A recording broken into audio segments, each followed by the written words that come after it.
there, everybody. Phil here for AndroidCentral.com, and here it is, the HTC One X. This is the International Tegra 3 GSM version. It's sexy, it's sleek, it's dark, it's polycarbonate. Let's walk through it. It's got a 4.7-inch Super LCD 2 display. This is probably the best display I've ever seen. Has great viewing angles. You can actually use it in direct sunlight. It's incredible. And once you turn it back on, it looks even better. So let's walk through the rest of the device. You got your speaker grill up top, and there's a little notification light in there. 2-megapixel front-facing camera for what that's worth. And I tell you what, let's go ahead and talk about those buttons. So you've only got 3, and that means unlike the Galaxy Nexus, which puts the legacy menu button down here in the lower right corner on the screen, HTC had to do something different. So you've got these 3 buttons here, tap them, and you get your legacy menu. Now, the thing is, developers need to change that in the apps. Just yell at them. It needs to happen. So back to the rest of the phone. We've got a 3.5mm headphone jack and the power button up top. Flip it over, and you've got this expansive big polycarbonate shell. There is the 8-megapixel camera and flash. It sticks out a little ways, and you're going to scratch it. It's kind of like the Evo that way. It sucks. I've already scratched it. Be very careful. Micro USB on that side, and you got a volume rocker on the other side, and your little tiny pinhole mic. And that's kind of it for the hardware. Now, this thing does run with a micro SIM, so you're either going to need to cut it down or have AT&T give you one. Now, the polycarbonate itself is actually really nice. It feels good in the hand. You've got the little gold contacts for dock connectors. We've already seen that dock connector. And then you've got your rear speaker. And the FCC info is actually stenciled down there, so that's probably going to wear off over time. Would not surprise me at all. Let's dive into the actual software of the phone itself. There's the lock screen we love. We'll talk a little more about that in a second. But here is Sense 4. We've seen it before. We saw it at Mobile World Congress. Really nice to use. I'm really actually enjoying this far more than I used to really like Sense, and I'm not sure why. I'm not sure if that's because HTC has kind of toned things down a little bit or what exactly is going on. Because on one hand, a lot of stuff hasn't changed. There's Leap. A lot of the widgets have been carried over. The home screens are pretty much, look and feel the same as an ice cream sandwich. There's the notification bar, and you can swipe notifications away. The settings button has been moved over to the side. As long as we're here, let's dive through the settings. So this is one of the bigger changes you can actually see that HTC has done. So you can tell it's been reskinned very white, like HTC has been prone to do. Now check this out. The One X does have Wi-Fi Direct and NFC, just like the Galaxy Nexus. Very nice to see that included.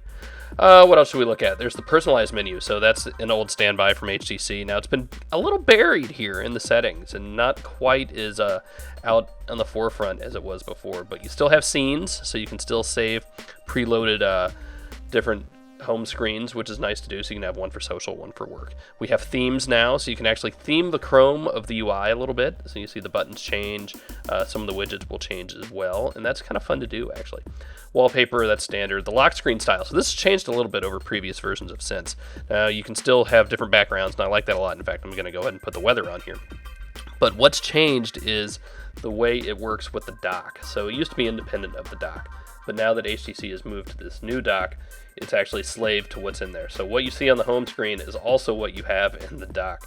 I'm actually not a big fan of that because I would rather have, say, my camera in the lock screen, but not in the dock, but so be it. And then here's how you add widgets in Sense 4, and this is actually really, really nice. This might be the best implementation of it yet. We have a lot of widgets in Sense 4. Now some of these are for apps I've already loaded as well. You can sort them this way also.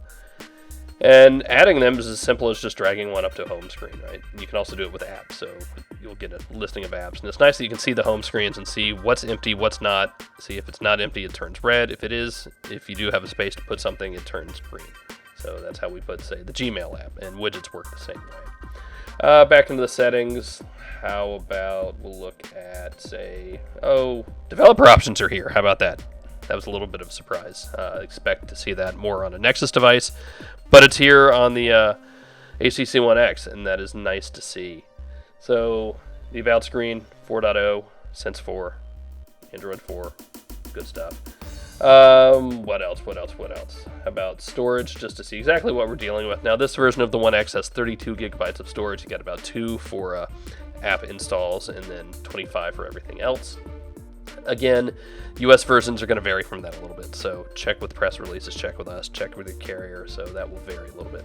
There's the app drawer. It's a horizontal scroller. I would rather see vertical, but that's me. You can have favorited apps, you can have your downloaded apps, so they've actually organized this pretty nicely, and then you have more options here. You can share, you can manage the apps, that takes you to that settings menu. and then you can rearrange those tabs down there at the bottom. Pretty simple stuff. Here are the folders. So you've got folders in Sense, and you've got folders in Ice Cream Sandwich, but Sense has actually made them a little easier. There's this little add button, so it makes it a little more intuitive of what you can do, whereas Ice Cream Sandwich just makes you kind of figure it out. Here you can add a whole bunch. Now you can only add so many. I'm trying to do too many, but it's nice. You can add a whole bunch to a folder at one time, and that'll save you a lot of time. Moving apps in and out of folders is as simple as dragging and dropping. Same thing for taking them out. If I want to take the Chrome app back out, I just drag it out. There it is, back on the home screen. It works down on the dock too, so you can have folders in the dock just like Ice Cream Sandwich. And again, if I want to take it out, I take it out. Now, if you do have a folder on the dock, it will show up on the lock screen. Just know that. Probably the biggest feature of this phone, though, is the camera. That is the 8-megapixel shooter. The camera app itself is pretty good. It's really simple, really easy to use. You see those 3 big buttons on the right. You got 2 shutters, one for still, one for video, and then the big blue effects button. We have 16 effects if you count no effects.